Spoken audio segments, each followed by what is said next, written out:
Okay, so hello and thanks for joining us for this month's BCMA webinar. We don't have a huge amount of people in. I understand May is a busy month and we do have some people at a workshop right now too, but thank you to those of you who have joined us today. We're glad that you've been able to make it on. Of course, for BCMA members, this webinar is available on our video archive. It'll be there in a couple days. So if anybody's watching it later, thanks as well for you to join on and join us later. So my name is Ben Fast, and I am the Programs and Member Services Coordinator for the BC Museums Association. I will be the webinar's facilitator today, so if you have any issues with the webinar, please feel free to email me and I'll try to answer them.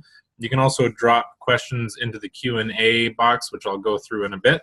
I'm actually in Fernie right now. This is the view right outside my hotel room. I'm looking at this right now as we speak, so I can't really complain, although I realize that that image is really low quality and it looks a lot better in real life. You'll just have to trust me on that.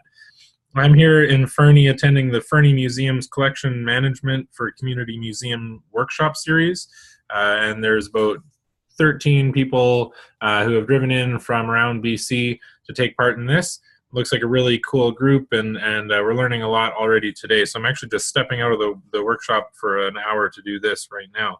So I'm not at my regular desk, but I do have my email open as we speak as well, so feel free to email me if you have any questions. So before we begin, I do want to outline a few quick how-tos for using this platform. I think most people here have already been on a webinar, so this is probably old news for you, but if you've already signed on and can hear me and can see the screen, you're doing great. And if you're yelling at the screen, stop, we can't hear you. This is just me on right now, and Cassie will join us in a second. It does not require a camera or a microphone, so don't worry about if you're watching this in your PJs. If you do have a question at some point during the webinar, simply use the Q&A box, which should be in the top corner of your screen if you're in full screen, or along the black bar at the bottom of the webinar if you're not. I'll read out the questions at the end of the webinar so everyone hears them, and then Cassie can respond to them that way. Now, this week is BC Museums Week, and I want to highlight what we're up to celebrate museums in BC. We have a series of posters like these ones here that you can put up at your institution. They celebrate how museums connect us to things like culture, history, art, science, and nature, and creativity. We're also enjoying some conversations on social media, with today's theme being hidden stories. And I saw a really cool one from the Vancouver Holocaust Education Center this morning, so thanks a lot to them. So these are the behind-the-scenes secrets that we all love to learn about that make our museums such wonderful places. And it's not too late to join in. You can always join BC Museums Week by downloading these posters on our website. You can plan an event for International Museum Day, which is on Friday, or perhaps the long weekend, and just tie that into the BC Museums Week celebrations. And you can also join us on social media. You can see the most important part, the hashtag right there, hashtag BC Museums, but you can also tag us using BC Museums ASSN. There is a how-to guide on our website, and you can see the website link right there.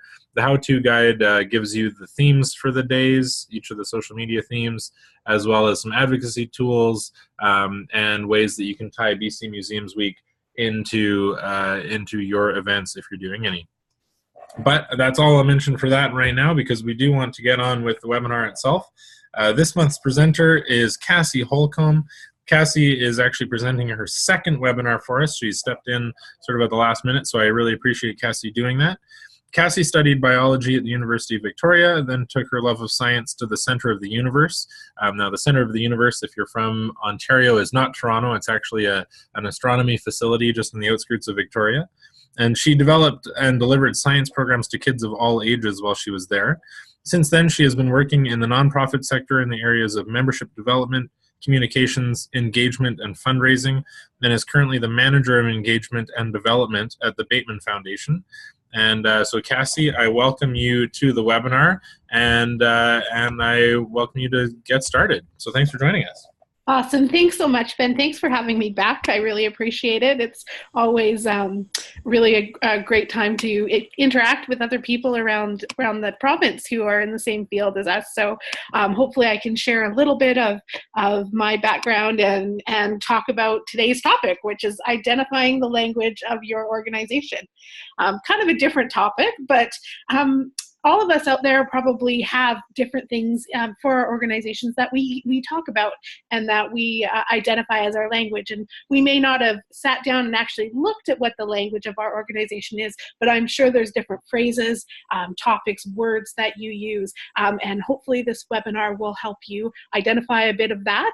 And hopefully you'll be able to create some language that helps you with your branding, your identity, and also maybe a dictionary as well that you can use in all of your communications pieces. And that ranges from your social media to your press releases to even your exhibits. There's certain language that's going to run through your organization, and you're going to be able to create a really consistent message with that. So hopefully this will be a useful webinar for you. As Ben mentioned, I have a background mostly in fundraising and communications and in nonprofits. I've worked for environmental nonprofits for a while and moved into the cultural realm with the Maritime Museum several years ago. And now I'm at the Robert Bateman Center and the Bateman Foundation, which for me is a pretty amazing place to be. I get to share my love of cultural institutions as well as my love of the environment and environmental programs, and together they mesh for me at the Robert Bateman Center. So for those of you who don't know who we are, I'm going to do my shameless plug that I also did last time. We are, the Robert Bateman Center is the first initiative of the Bateman Foundation, and the Bateman Foundation exists to connect people of all ages to nature, and we do that through a variety of different programs. The center, the gallery itself, is home to Robert Bateman's permanent collection of work, which is over 70 decades of pieces throughout the gallery. And we have over 100 different original pieces that you can come and see at the gallery. We have different programs that we run. You can see the little girl up in the corner. She's part of our Nature Sketch program. She and several others right across Canada actually now are going out into nature with an artist and a naturalist and learning about the environment and sketching and getting an appreciation of nature through that program. So we're really excited to see that expanding. The gentleman in the middle with the very high-tech looking headgear is actually Robert Bateman himself. That's him trying out our newest addition to the galleries, our gallery center, which is our virtual reality experience. So you can actually come and some of the pieces will come to life through virtual reality, and you'll get a 3D view of some of the nature of Vancouver Island as well as Robert Bateman's studio. So we're up and running. We have a temporary exhibit space that we'd love you to come and visit right now. We have an exhibit called Bateman's Beginnings on until June the 10th, and that is a look at some of Robert Bateman's earlier pieces that you may not be aware of. He was quite an impressionist painter back before he took on the realism that most of us know him for. So there's a chance to see some of his not as well known work. And then opening on June 15th for the summer is an exhibit called Eyes of Society, which is a collaboration of 10 Indigenous and non-Indigenous artists who have come together to really take a look at a sense of place and a sense of meaning for the Haida Gwaii Islands. So you can come in and check out some of the beautiful work that's going to be coming in as of June 15th. And that is it for my shameless plug. But we wanted to start to talk a little bit about communications in your organization and the language of your communications. And one of the things that I think museums do the best is we tell stories. And we do that in a variety of different ways. But why do we do that? For me, I think it's probably storytelling is the most effective way for you to get information across and get your message across. But why is that? I think for me, stories make things very memorable. And the people that I've talked to about stories and different things that resonate with them is the memories that come with a story seem to implant it into someone's brain. So if you can tell a really memorable story with really great language, you can have someone remember you and have that experience stick with them. There's always, if you think back to some of the most memorable stories you hear, I mean, as kids, we all heard wonderful stories, wonderful fairy tales. They all seem to resonate with us, and they all seem to have kind of an impact on us and are implanted in our brain. And that can really relate to all the different aspects of museums and nonprofits as well. Whether it's through your fundraising, you're telling a story that talks to your donors about the impact they're having. If you make that memorable, if you use the right language for that, that's going to stick with them. They're probably going to want to give to you again, which is definitely what we're looking for.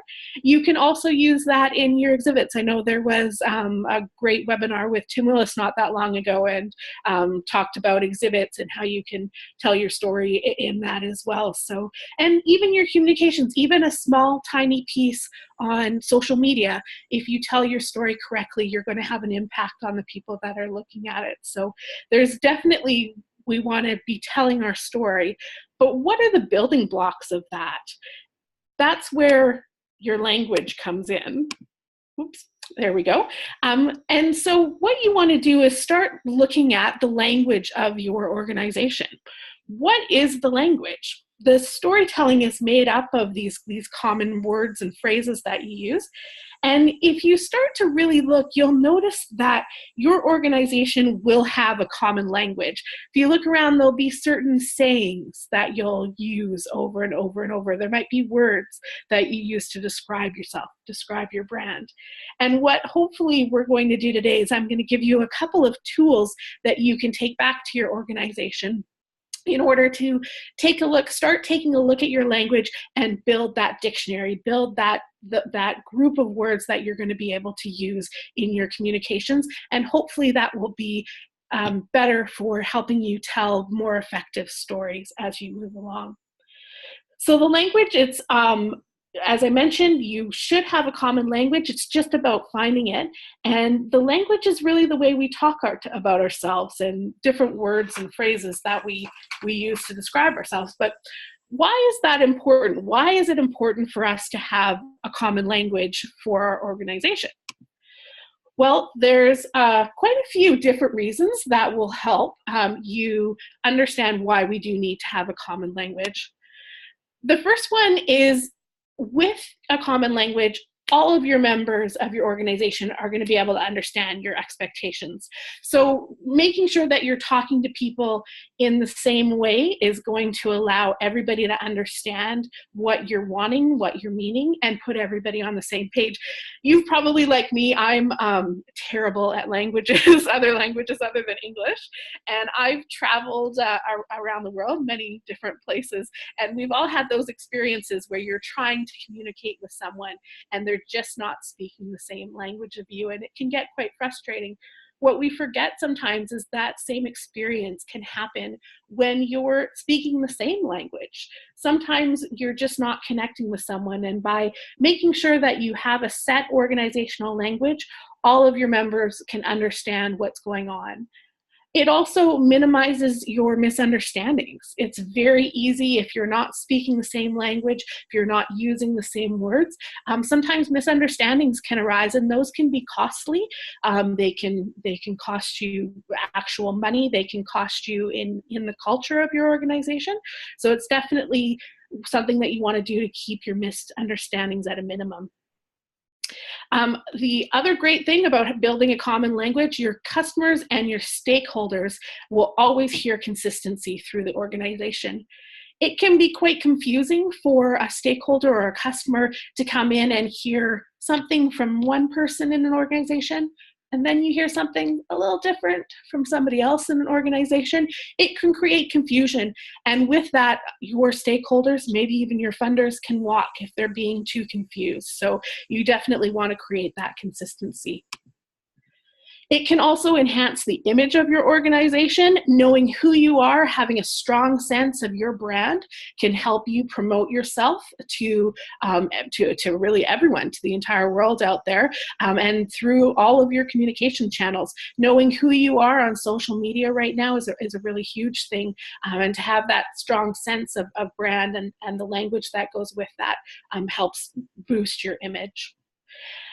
We talked a little bit about culture on the last slide.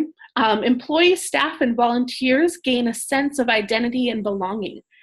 Using the same language can really get people involved, can get people feeling like they're part of a team, letting them know exactly what they're needing to do and accomplish comes with that language as well. So it can really, again, help create culture and bring that to your organization.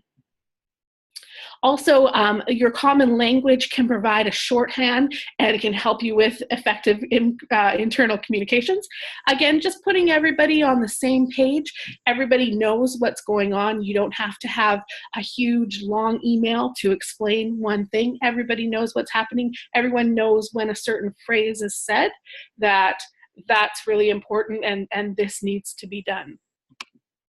Just the last couple more on why we need to have a common language in our organizations. One of my favorite things is creating culture and creating organizations that are happy and work well together. And I think language can really play a huge part in that. So when everyone speaks the same language, there is a feeling of camaraderie and better relationships are built. There's definitely speaking the same language and getting everybody motivated and knowing who you are, you're all going to move in the same direction, and that can only be a good thing for your organization. Similar to that, the language can help you build culture within your organization. Again, putting everyone on the same page. So that's really important, and having everyone feel a part of the team and knowing that they're part of this same mandate and organization can really help with that. And then, of course, we have all these language building blocks so that we can tell our stories. More effective storytelling can be used for fundraising, communications, and your exhibits. So definitely you want to be looking at your language and coming up with a common scheme. That's all good and well, and yes, that's great that we want to have the same kind of language, but how do we do that? What are some of the ways that we can actually do that? Well, today I'm going to give you 2 methods that hopefully you'll be able to take back to your organizations and use, and you can start looking at the language and building a brand for you. So the first method is a method that you can use, and we're calling it the language audit. So a language audit is basically taking a look at all the different phrases and expressions that you regularly use in your day-to-day at your organizations, at your museums.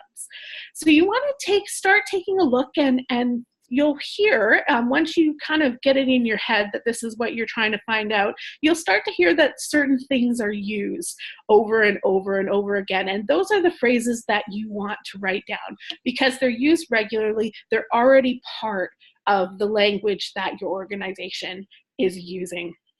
So once you have kind of take a week, listen to people, read your website, look at some of your communications, your annual report, even some of your exhibits, you can start to look at the different phrases that you're using over and over again.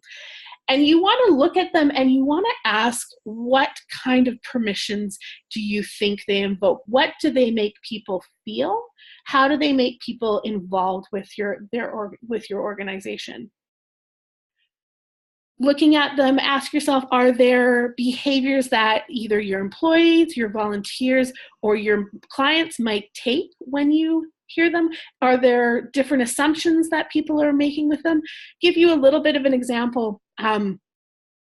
We used to use an acronym when we talked about the Robert Bateman Center. We would often use RBC, which is also the name of a bank in Canada as well.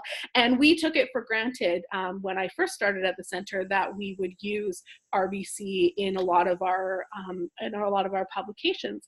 And people were actually very confused by it. They didn't realize that we were talking about the Robert Bateman Center. They realized that they thought that we might be talking about the Royal Bank. And that was quite a confusing event for them. So you need to take a look at what you might think something means, but also take a step out and figure out, does it mean something to someone else? If someone's never been involved with your organization before, does that mean something odd to them? Could it be misrepresented? Could it mean something else to them? Definitely do that. Also, looking at your list that you have, you want to ask yourself, are these phrases healthy? Sometimes there's a negative culture in our organization, and it permeates itself into our language as well. So you end up having some different phrases and different language that's just not healthy. And there's a way that you can look at that, and you can either say, nope, we're done, we're not going to use that ever again, we're going to erase it, or possibly a way of turning the phrase. Is there a way that we can make it positive? Can we look at it at another angle in order to make it possible? And so, as I mentioned, if that is happening, you can try to omit your language from both your verbal and your written vernacular in your organization. So that's just a quick look at what a language audit is. You can take, yourself and another person in the organization and say, okay, this is the week that we're going to do our language audit, and just keep track. Just make a list of language that keeps coming up, and then take a hard look at it and look at whether, if it's fitting to the culture that you're wanting to have in your organization. So that was method one. That is your language audit. That's using the language that you already have built in your organization. But there is another method where you can actually go and ask some very, very interesting questions and get some of your stakeholders to provide you with new language that you might be able to integrate into your organization. And this method is something that was taught to me by a really amazing, wonderful lady named Kathleen Arneson, who does a lot of appreciative inquiry. And I've been lucky. She's come to 3 of my different organizations and done some language identifier with us and done fabulous workshops on storytelling as well. So if you're ever looking for someone to come in and talk about stories and language to your organization, Kathleen's a great person to do that with. So language identifier, not only is it great for your organization and a great way to take a look at your brand and some of the other aspects of your organization, it's also a lot of fun. And it goes back to that building the culture in your organization. So what you want to do is you want to bring together a group of stakeholders, either some staff, definitely some volunteers, maybe some funders, some partners that you have in the community. And with those, you want to brainstorm different language around a set of questions. And I'll show you some of the questions as we move along. But a lot of the questions have to do with the identity of the organization. So for example, you might want to come up with words that describe the identity of your museum. You might want to come up with words that describe the strength of your museum. You might want to come up with words that describe the client who's attending your museum. And all of those words that you're going to come up with are going to be very useful for you as you're trying to build your dictionary and your language for the organization. So I thought I would give you an example. It is not a museum example, so we'll take a small step out of the museum world for a couple of minutes and talk about my acupuncturist who is here in town. They're called Still Point Community Acupuncture, and they're a great social enterprise that is looking at a new model for community acupuncture. They charge on a sliding scale. They don't ask you what you're paying, that sort of thing. And what they wanted to do was take a look at their brand and what some of the languages that they were using to see if they were all on the same page. So we did a workshop with them and their staff and some of their volunteers and a couple stakeholders as well. Very simply, the first question that I asked them was, why are you involved in the organization? And this is a great place for you to start your language identifier workshop. going around the room and asking everyone while they're involved in the organization will actually give you a chance to start to pick out some of the words, some of the language that is key to the brand of the organization. So when we went around the world, or the room with Still Point, we started to come up with some different words. And you'll see here on this cloud, there's some words that are smaller, and there's some words that are bigger. The bigger the word, the more times it came up in the conversation. And I'll show you this a little bit more clear on our next example. But as you can see, there's lots of different words. So there's supportive, there's the model of the acupuncture, there's the patients and the clients, there's community, there's reach. There's some words that are starting to kind of shake themselves out that we might be able to use for our language. And it's really inspiring as well, taking a look at why people are involved in an organization. Doing these clouds is really, really easy. You can just Google word cloud, and there's lots of different ones out there where you can plunk in the information. You just plunk in, if a word was said twice, you plunk in the word twice, and it will come up bigger for you. So as I mentioned, I started to talk about why you're involved in an organization, a really great place to start. But then we started to take a look a little bit more at specifics. So continuing with their example, what we did is I gave them the option to write down 5 words to describe the strengths of the organization. So they wrote down 5 words and they picked 3 of their top words and gave those to me. And what we came up with was something that started to look like the brand of the acupuncture clinic. This is a list of the words that were coming up. So there's importance, it's a safe place, it's dedicated, it's caring, there's lots of teamwork. But again, we started to see those words that were being repeated by several different people in the group. For them, community, fun-loving, affordable, accessible, and unpretentious were the words that were repeated several times. And as they were repeated, those top 4 words, we took that to mean their brand. And as you can see, here's another word cloud for them.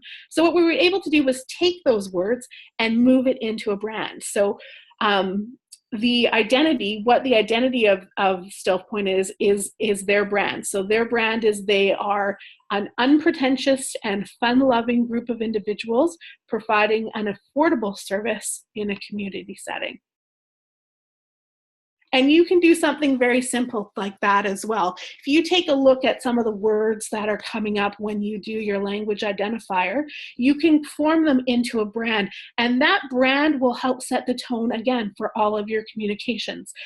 Still Point's very fun-loving. So they have very silly and unpretentious social media posts, and they have a sign of Christopher Walken on the door that says "Walken, welcome," that sort of thing. So it's definitely their brand, and they're able to use this language to move their brand forward and put everybody on the same table with it. So what kind of questions do you ask? There are quite a few different questions. Usually you can do, in one sitting, you can do 6 or 7 different questions. And from those, you can create different statements like your brand statement, your identity statement, your strengths, your weaknesses, that sort of thing. So what are the questions to ask? Usually you get people to choose a variety of words, maybe up to 5 words, and they can pick their top 3, or they can choose 3 words and pick their top 1. We don't usually like to limit it to just 1 word at a time. And some of the questions you can ask are, choose a word that best describes the identity of your organization.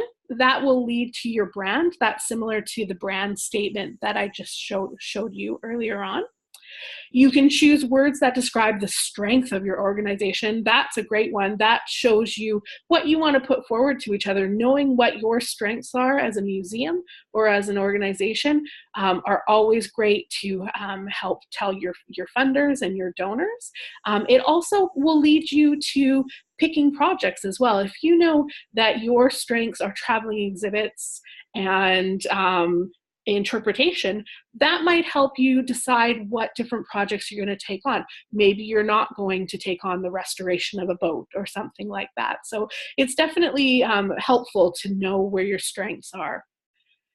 You can take a look at your clients or what you perceive your clients to be. You can choose words that describe your clients, and you can build a profile of language around your client, and that helps you talk to them. So if I know that my client is a 55-year-old plus woman, I may not want to talk to her on Snapchat. It kind of helps drive your communications. So by knowing that, it's a really good place to move forward in talking to your clients. You can talk about, identify 3 areas of hope being addressed by your organization. That's a great place for knowing where you're going and where you want to be. Describe your organization and how it can grow in its own strength. Again, very positive questions. What are some of the things you can do to grow the organization, and what does that look like? And describe any challenges affecting your organization. That's also good to pinpoint, to know where your challenges are. And as coming together in this group-like setting in order to create it, you'll be surprised. There's always going to be some disagreements between people, but most of the time there is a consensus. They're like, that really makes sense. Those top 3 words make sense to me when it comes to our organization. But you don't throw out those other words. We have a lot of people working and putting in their time to help you build the organization. And what you can do is take a list of all the words that were developed about your identity and your strength, and you can use that to create a dictionary. And that dictionary can help you with your communications. It's also a very positive piece. Again, you can pass it around your organization in order to help show people the culture and get them excited and buying in about that. So although you're just choosing the top 3 or 4 words for each question, don't throw out the other words. Be sure to use them and make them part of your dictionary. And then you can pull on those words for your communications. So it's a bit hard to describe over a webinar than in person, but I thought, let's give it a try. And this is where I think we're going to need Ben's help. I know there isn't too many people on the line for this webinar, but let's see if we can get some answers from you guys out there. So what I would like to do is see if we can come up with starting to look at a bit of an identity for the brand for the BCMA. So if you want to provide 3 words that describe the strength of the BCMA, you can put those into the chat box on the side, and we'll see if Ben gets anything there. I would say innovative would be one of my words for the BCMA, especially lately. I think they've done a great job of that. Are you hanging out, Ben? I am. Excuse me. And just while people are filling that in, there was a question from Anine Vonkeman. I hope I'm saying that right, Anine. Can you please provide a name of a recommended person around appreciative inquiry? Yes, that would be, I would say Kathy Arneson as well. If you want to send me an email, or I can send you an email after the session. She's been taught by Jim Lord, which is down, he's out of the States, but he's quite a well-known gentleman when it comes to appreciative inquiry, and she does a really wonderful job with that. So I've had her come in to do, she did a really great session with us involving storytelling and appreciative inquiry, where we, all the staff at the Maritime Museum were interviewed by several of her staff, and came in and just we were able to tell her a story, and she used that to talk about the way that we did things and our worth, and it was really quite fascinating. So I'll get you her contact information. Yeah, and I mean, we're going to be sending out an email tomorrow that goes out to everybody, just with sort of the regular follow-up stuff. And then we'll do probably, we'll either include it in that one, or we'll do another one a little bit later with some resource stuff. But it should be to you by the end of the week for sure. So we do have 2 people that have answered so far in the chat window.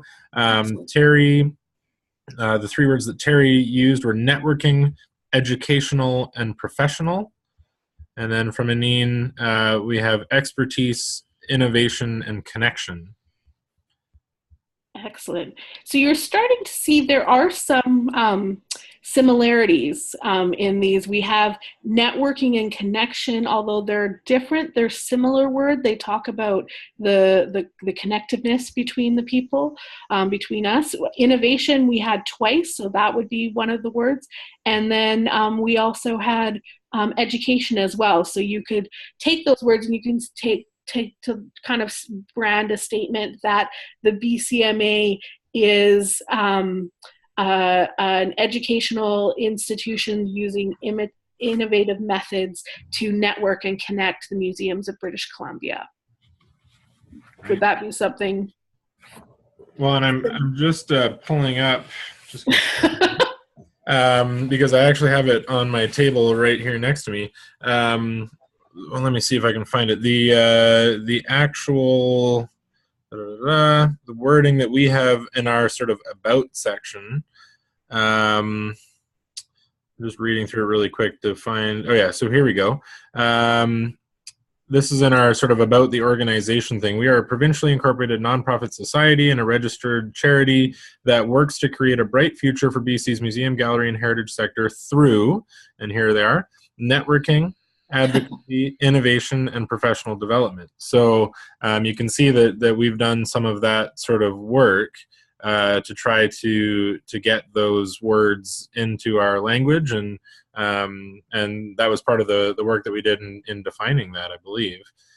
Well, and you can see that it's working as well, that people, obviously your communications are pretty strong and on point if we're coming up with those languages, and you're sticking with what you're wanting to do as well. So that's excellent. And if anybody else has other words, you can still throw them in the chat and we'll either read them out or just write them down for later too. So I see there's a couple more people that have joined us in the last few minutes.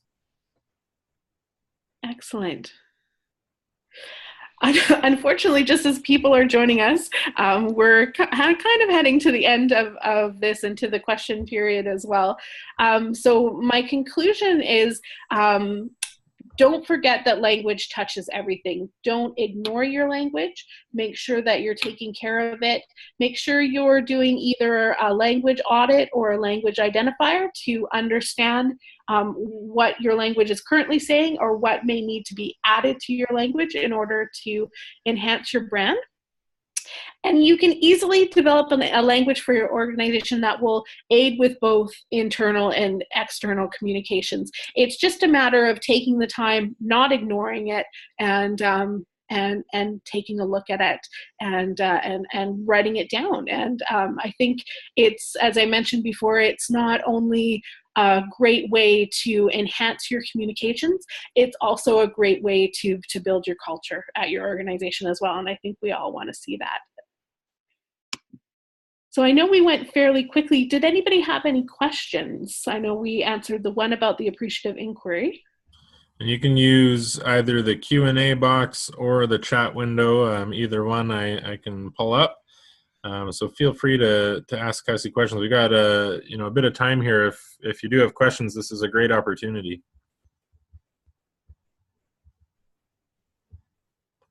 And of course, now there's just that awkward webinar silence as we the crickets for the questions to come in.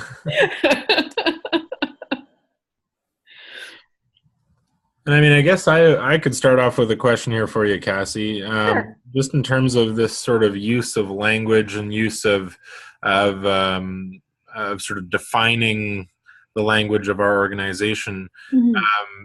How much of that do you think plays into internal communications and work, as well as just sort of your social media newsletter type communications? I think internal communications are just as important as external communications. I think every single organization that I've ever been into, when we've done an audit of what's not working in the organization, it always tends to fall back on the communications, and with that, it always tends to fall back on people not speaking the right language or not speaking the same language. So I think knowing who you are internally leads to being able to present a really good face externally. So I think that there's definitely a case for the language to be both internal and external. And just in this collections workshop that I'm at Fernie right now, we've been talking about that in terms of things like policy for Definitely. collections. Your language within the policy should still reflect who you are, and who you are should reflect your policy. And I think all of that is sort of defined in that language too. Absolutely, absolutely. It's really key. I think a lot of us either don't take either our organizations have been established for such a long time, we kind of take for granted the internal communications that are in place, the policies, that sort of thing. And for me, I think they should be looked at least every 5 years or so. You want to take a look and make sure that your organization's in the same place that it was when those policies were developed, and you want to make sure that the language is still reflective of who your organization is. Right. So Anna actually had a question about that, about how often should a language audit be carried out within an organization, and you're saying sort of those five years or so. I would definitely say 5 years or so, or after a major change. Say if your organization, like the Maritime Museum, we did a language audit there, and then the organization was removed from the building. For me, at that point, it would be time to take another look at it, because there's some shifts happening in the organization. But I think about every 5 years, if you're steady and in a stable environment, every 5 years would be great to do that. Right, and Anna, I would even suggest there's a good amount of connection to when you should be, or when you do review things like your policies. You may not be reviewing your organizational mandate every 2, 3, 5 years, whatever, but a lot of people suggest reviewing policy every sort of 5 to 10 years, and that would be a good part of that review process. It definitely makes sure that you're continuing to do your work on sort of the level and to the letter that you want to be doing. So hopefully that answers your question. We did have one from Anine as well. When you do a language identifier, do you bring together all stakeholders in the same place, or do you bring in staff, volunteers, donors together in separate groups? I personally like to bring everybody together in the same place, because it's quite fascinating at the same time to take a look at the different perspectives, and you can look around your room and know that, oh, that's an interesting, this is a volunteer take on this is a board member take on this. So, and any chance that I have to get everybody in a room together is always a good thing for me. So I would recommend doing it together. You don't want to be too unruly, though. You could probably get away with 10 to 15 people at a time. You could have a nice workshop. If you're moving bigger than that, you might want to break it down into 2 mixed up workshops. That might be a little bit too much to handle. It's a lot of words flowing around, and it's usually the facilitator madly scrambly writing things down on a whiteboard or on a piece of paper. So it's definitely, what I'll make sure that I include is a sheet that would give you a bit of an idea of what we've done before, and that you can take to do a language identifier. And I mean, I think it would follow similar principles to a focus group, where you should have somebody reviewing, or somebody facilitating, and somebody writing down stuff that could really help you catch some of that better than the facilitator madly scrambling just on their own. Absolutely. And just a note on the facilitation, there does sometimes, depends on what kind of a group you have. Sometimes people feel really passionate about certain words, and they will get a little fighty, I guess, for lack of a better word, about defending their word and what they think is the best word. And with those people, you just need to make sure that they know that it is a group consensus, and that's part of the dictionary side of it as well. Everybody's words will be used in some capacity. Some of them might be used on a higher level because more of the people identify them as well, but all of those words will be put into a dictionary and used as you're moving forward. Mm-hmm. Okay, we have two from Terry, so I'll ask the first one here. How do you prepare this process in an organization where there is disparate views or ideas about the organization? Oh, very interesting. It might be an interesting topic to, it might be a good way to display where some of the division is, if you can get through it and if you can keep everybody on track. You actually might come up, there was one that I was in, and you could see we were asking about a client, and some of the people had a very strong view on one way they thought the client was. Some people thought there was a very different view on the way the client was, and there was a bit of tension between those two groups. So you can use it as a way of identifying some of the differences.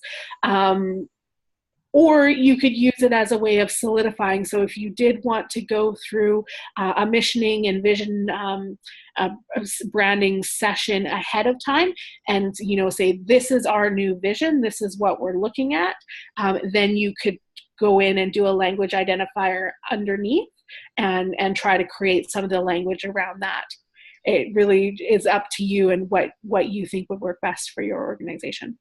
And sort of the second half of that question, Terry wrote, was how do you get common agreement on the vision and the culture? And I would say, just before I let Cassie answer that, a lot of what museums do should be guided by that sort of mandate and vision that most museums do have in place already. Now, whether you have it in place or not, it still is important to get that interpretation, sort of as Cassie was mentioning in that last answer, where people can have different views on what a word means or on what sort of the mandate defines. That sort of review is maybe a little bit different than what Anna was asking, is sort of the every 5 years, but I think it is important to review some of those. If you have an operational plan, or if you have a 10-year vision document, something like that, those are good things to review before you start into that process or as part of that process, because if you don't have those set or those sort of defined, the rest of your work could be suffering from it. And I think it might be a little bit different than sort of the culture aspect, but the vision and sort of the directive of the museum, that's pretty important, and that does get impact, or it impacts the rest of the work that you do, whether it's collections, education, any of your policies, your language, whatever.